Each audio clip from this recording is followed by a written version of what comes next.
I would have known this one fact about the human body at the age of 30 before I jumped into a round of IVF after 3 years of unexplained infertility, I could have saved myself 5 years, a truckload of money, failed IVFs, and miscarriages. I was dealing with a cellular health issue stemming from poor gut health. I had chronic IBS and all the symptoms of quote-unquote leaky gut, and the doctors just didn't link it to fertility issues because in their books, your fertility is separate to the rest of your body, which makes no sense at all. I really feel like we need to bring common sense back to the scientific community. After a shambles of an IVF, which exposed low egg quality, so I was now not unexplained, I had low egg quality, and I couldn't do anything about it because for some reason your ovaries are in this like protective shell, and the only thing that influences your eggs is your age, which once again makes no sense at all. So because their best advice was just try IVF again and see if it works, we were literally forced to seek other options.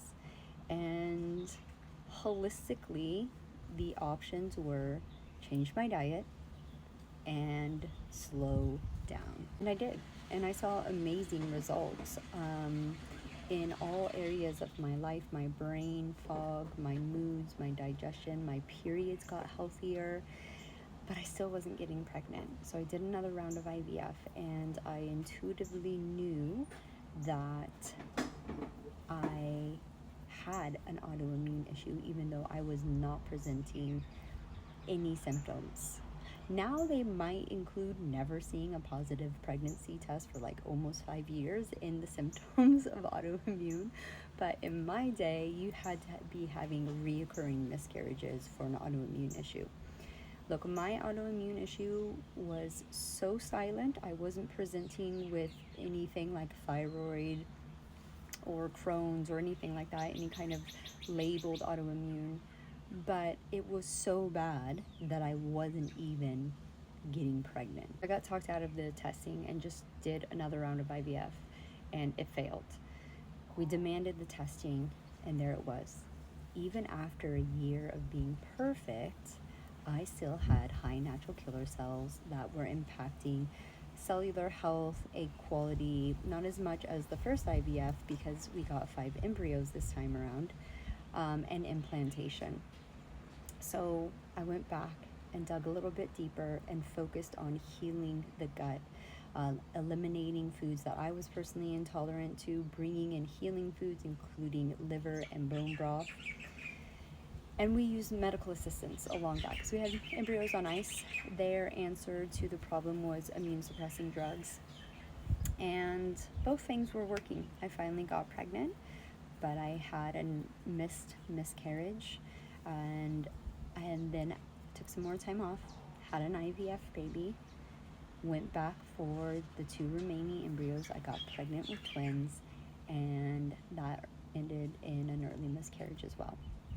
2 months later, at the age of 36, mind you, the experts tell you that your age is the only factor, right? So we're 8 years into this journey, and at the age of 36, I got pregnant naturally. All the success that I have seen through my fertility journey and now through motherhood because I was curious enough to explore a different route. Alongside medical assistance, they can coexist, but there are risks and disadvantages when you continue on the medical side without fixing your cellular health problem. Start studying epigenetics. That's completely what changed my view on being able to stick with the holistic stuff when it was quote unquote not working. The way I view fertility is so radically different to modern medicine because I'm not just focusing on lady bits. If I would have done that in my journey, I would have remember, your egg is one of the biggest cells in your body. And common sense tells us it lives in an ecosystem. Your ovaries are literally connected through your endocrine system. That starts in your brain.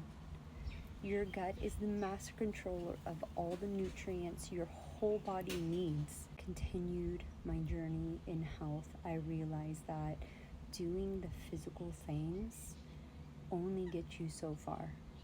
Your energy and your emotions will eventually catch up with you, especially in motherhood. And so that's why I teach radical honesty, discernment, intuition, physical, emotional, and frequency, because when you continue to move through this journey, you do not want to hit the walls that I hit at various levels.